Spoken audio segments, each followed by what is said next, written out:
नमस्कार, मैं हूं आपके साथ अनुष्का राय और आप देख रहे हैं सफर आपके साथ न्यूज।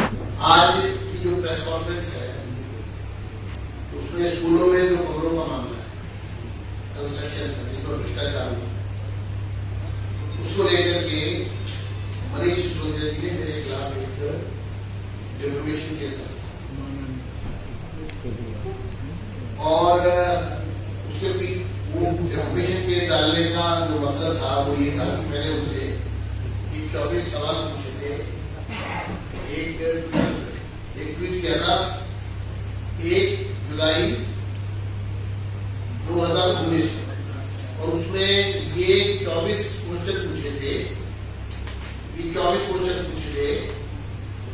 जिसमें ये पूछा गया था कि ये कमरे पर स्क्वायर मीटर प्रायोरिटी 1 में जो कॉस्ट है वो पर स्क्वायर मीटर कितनी है और उसके बगैर कितनी है, कितने कमरे बनाए थे, कितनी पेमेंट की है, कितने टॉयलेट बनाने थे, कितनी टॉयलेट बनाए हैं, वगैरह वगैरह। इस 24 सवालों से बचने के लिए उन्होंने एक डेफिमेशन केस डाला और कहा कि हमारा डेफिमेशन हो रहा है। उसके अगेंस्ट हम लोग हाई कोर्ट गए और फाइनली सुप्रीम कोर्ट गए और कल सुप्रीम कोर्ट ने इस पर अपना जजमेंट दिया कि अपोजिशन अगर रूलिंग पार्टी से, मिनिस्टर से, चीफ मिनिस्टर से सवाल करता है तो उनका ऑब्लिगेशन है कि उसको रिप्लाई करें, ना कि डेफिमेशन केस डाले। इसलिए सवाल पूछना और वो भी भ्रष्टाचार पे जिसमें करप्शन हुई है, ये मेरा एक प्रकार का कॉन्स्टिट्यूशनल राइट है, फंडामेंटल राइट है। ये सुप्रीम कोर्ट में केस कल क्वेश किया इनका और मैं आपके समक्ष ये कह रहा हूं कि क्वेश्चन पूछना मेरा फंडामेंटल राइट है। 1 जुलाई 2019 को जो सवाल पूछे थे, जो आम आदमी पार्टी की नीति है, केजरीवाल की नीति है कि भ्रष्टाचार करो, मामले को दाबो और नहीं दबे तो फिर भागो। 3 साल तक ये सवाल दबाए रखे, 24 सवाल कोर्ट की आड़ में ये कहकर के कि हमने डेफिमेशन केस डाल दिया है, जवाब नहीं दिया। और अब क्योंकि सुप्रीम कोर्ट ने कहा है कि सवाल सही है, पूछे जा सकते हैं और क्वेश कर दी उनकी जो डेफिमेशन केस था, तो आज मैं ये सवाल दोबारा से पूछ रहा हूं कि मुझे मेरे 24 सवालों का जवाब दीजिए। इस ट्वीट पर मैंने लिखा था दिल्ली के मुख्यमंत्री अरविंद केजरीवाल और उप मुख्यमंत्री मनीष सिसोदिया जी, मेरे इन 24 सवालों के जवाब दे दो। मेरा दावा है कि मेरे सवालों के जवाब ही कमरों के निर्माण में आपके द्वारा किए गए घोटाले की पोल खोल देगा। पर आप सवालों के जवाब देने से कतरा रहे हैं, लेकिन मैं जवाब लेके रहूंगा।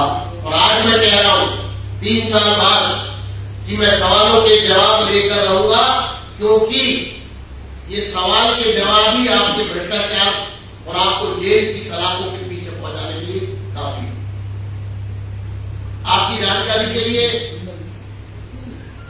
सवाल दबाए डेफिमेशन केस डालकर, उसके बाद 25 जुलाई को हमने एक सीबीसी में कंप्लेंट डाली स्कूलों में कमरों के भ्रष्टाचार को लेके। हजारों करोड़ के जो भ्रष्टाचार किया स्कूलों के कमरे बनाने में, उस पर रिपोर्ट आई फरवरी 2020 में। 17 फरवरी 2020 को सेंट्रल विजिलेंस कमीशन ने ये रिपोर्ट सबमिट कर दी थी दिल्ली गवर्नमेंट को। यही करप्शन पर हमारी कंप्लेंट थी। आप जानते हैं इसको लगभग 2.25 साल तक दबाए रखा। पहले सवाल दबाए, स्कूलों में भ्रष्टाचार के, फिर उसके बाद ये रिपोर्ट दबाई, और तीसरा ये मेरी आरटीआई है जो मैंने लगाई 1 सितंबर 2022 को। 1 सितंबर और आज है 18 अक्टूबर, पूरे 50 दिन होने वाले हो गए, अभी तक मेरी आरटीआई का रिप्लाई नहीं है। तो सीबीसी की रिपोर्ट दबा दो, ट्विटर पे सवाल पूछे तो डिफेमेशन डाल दो, आरटीआई लगाए तो रिप्लाई मत करो। आज तक सेंट्रल विजिलेंस कमीशन की रिपोर्ट पर स्कूलों के कमरे बनाने में जो भ्रष्टाचार हुआ है, उस पर एक बार लोगों के सामने तथ्यों पर आधारित जवाब देने को ये भ्रष्टाचारी लोग तैयार नहीं है, नौटंकी करते हैं। जो ड्रामा हमने कल देखा कि पहले मामले को दागो और पकड़े जाओ तो भागो, मामले से भागो, सवालों से भागो, भ्रष्टाचार से भागो, माल जो खा लिया, पैसा जो हजम कर गए, हजारों करोड़ रुपया सरकारी खजाने से निकाल करके अपनी जेबों में भर लिया। तो ये आम आदमी पार्टी का चरित्र है। लोग आज इन सवालों के जवाब चाहते हैं। लोग चाहते हैं कि सिलसिलेवार एक एक सवाल के आगे एक एक का जवाब दे दीजिए, दूध का दूध और पानी का पानी हो जाए।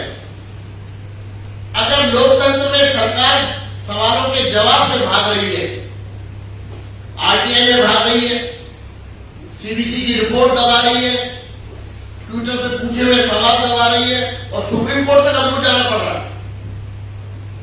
सुप्रीम कोर्ट ने क्वेश्चन किया है, और जिस भाषा का सुप्रीम कोर्ट ने प्रयोग किया है वो दूध का दूध और पानी का पानी है। हमारा साफ कहना है, हम बख्शने वाले नहीं है। चाहे वो लीकर्स क्या हो, चाहे वो स्कूलों में कमरे बनाने के नाम पर जो भ्रष्टाचार किया है, और चाहे वो डीटीसी की बसों की खरीद में भ्रष्टाचार किया। भ्रष्टाचार पकड़ा जाए तो मामले को दबाने के लिए योजना ही वापस ले लो, क्योंकि भ्रष्टाचार पकड़ा गया। इसके साथ साथ मैं ये भी बताना चाहता हूं कि अभी पीछे वो स्कूलों के अव्वल होने की बात कर रहे थे, 4-5 स्कूल, आप सबकी जानकारी में बता रहा हूं, वो सब प्रतिभा विद्यालय है जो फरवरी 1997 में एक नोटिफिकेशन से पहले खुराना जी के मुख्यमंत्री काल में उसकी योजना बनी, और भारतीय जनता पार्टी के शासन काल में वो 4 स्कूल जिनका वो ढिंढोरा पीट रहे, वो चारों स्कूल खोले गए। यानी कि वो 5 स्कूल प्रतिभा विद्यालय हैं जो इनके टेन्योर में एक भी नहीं खुला, जो पहले से ही बढ़िया चल रहे, पहले से ही वो क्वालिटी ओरिएंटेड है, क्योंकि उसमें जो बच्चे आते हैं वो सरकारी स्कूलों के या बाकी स्कूलों के जो टॉपर है अपने कक्षाओं के, वही वहां पर कॉम्पिटिटिव एग्जाम देके बैठते हैं और एडमिशन लेते हैं। तो मैं भ्रष्टाचारी आम आदमी पार्टी के नेताओं को बताना चाहता हूं कि लोगों को गुमराह करना बंद करिए, शिक्षा के नाम पर भ्रष्टाचार करना बंद करिए, और लोगों की आंखों में धूल झोंकना बंद करिए। और चुनौती देता हूं कि जो स्कूल जिनको आपने कहा कि जिनको ऑल इंडिया लेवल की जो सूची बनी है अच्छे स्कूलों की, उन स्कूलों की वो स्कूल कब खुले, कब से चल रहे हैं, और उनका ट्रैक रिकॉर्ड कब से अच्छा है। जब आप पैदा भी नहीं हुए थे, आपका नाम और निशान नहीं था, तब भी वो ऑल इंडिया में टॉप स्कूल थे। आपके टर्म में, आपके टेन्योर में वो कुछ खराब भी हुए होंगे, उनमें सुधार कुछ नहीं हुआ। धन्यवाद सर। वो 24 सवाल के कुछ पॉइंट्स को बता दीजिए। हाँ, जो आज भी रेलिवेंट हो।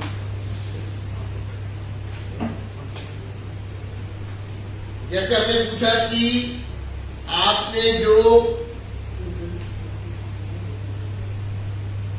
कमरे जो आपने बनाए उस पर जो टोटल कॉस्ट जो सैंक्शन हुई थी वो कितनी थी। फिर हमने पूछा जो सैंक्शन हुआ था, जो टेंडर हुआ था और जो पेमेंट हुई है, क्योंकि पेमेंट लगभग 500-600 करोड़ रुपए ज्यादा हुई। ये प्रायोरिटी 1 की बात कर रहा हूं अभी पार्ट 2 अभी बाकी है। ये पार्ट 1 है, ये मेरी जो आरटीआई है ये पार्ट 2 में है, प्रायोरिटी 2 की है। प्रायोरिटी 2 का मतलब है जिसमें इन्होंने लगभग 2000 करोड़ से ज्यादा और खर्च किया। कितने दिन हो गए? ये 50 दिन हो गए। 50 दिन। हाँ जी, घुमा रहे हैं, वो रिप्लाई नहीं दे रहे, इधर से उधर घुमा रहे। दूसरा, हमने ये जानने की कोशिश की कि पर स्क्वायर मीटर रेट नॉर्मल में और ये प्रायोरिटी के नाम पर जो आज कर रहे हैं, इनके दोनों पर स्क्वायर मीटर रेट क्या है, उसमें जबरदस्त डिफरेंस है। उसके बाद आपकी एस्टिमेटेड कॉस्ट क्या थी, आपका टेंडर अमाउंट क्या था और आपकी पेमेंट क्या थी। इसमें जो कितने टॉयलेट बनने थे, कितने बने हैं, इसमें कितने कमरे बनने थे और कितने बने हैं, कितने स्कूलों में कमरे बनने थे और कितनों में बने हैं, इस तरह के ये तमाम सवाल इसमें एक एक करके पूरा इनके पूरी स्कीम को उजागर करता है। 16-17 में क्या था, 17-18 में क्या था और 18-19 में इस स्कीम में क्या हुआ। कुल मिला के ये 24 क्वेश्चन पूरा बही खाता है इनकी करप्शन, और जिसके वजह से ये सुप्रीम कोर्ट तक लड़ते रहे कि इन सवालों के जवाब नहीं दिए। सुप्रीम कोर्ट तक आप जानते हैं मनमोहन सिंह भी लाखों रुपए करोड़ों रुपए फीस दे रहे हैं कि हमें सवालों के जवाब ना दे रहे। आज हम इन सवालों के जवाब लेके रहेंगे। ये क्या है?